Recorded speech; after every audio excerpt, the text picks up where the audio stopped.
sa Indang kasi makikipiesta. Pagkain nun eh.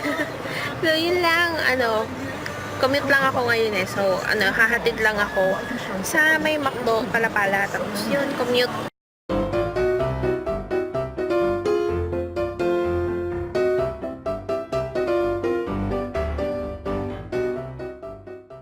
Ay, nakauwi na ako.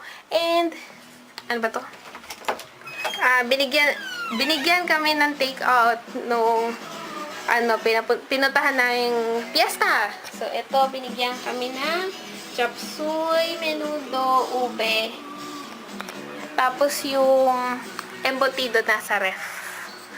So, yun. Bihis lang ako, tapos kain merienda. O, diba? Puro kain, sige kain. Yun, kain lang ng merienda, tapos magugas ng plato, tapos pahinga. Yes. Ayan, kakain na kami ng dinner. Humiga-higa muna ako saglit, nagpahinga lang. Tapos yan, kakain na kami ng dinner. Ito, yung kanina galing sa fiesta. Menudo, chop suey, tapos yung ube para sa dessert later. Hati kami nila. O kasi, kain tayo. Yan, tapos na ako maghugas ng plato. And, gagawa na ako ng mga kailangan gawin.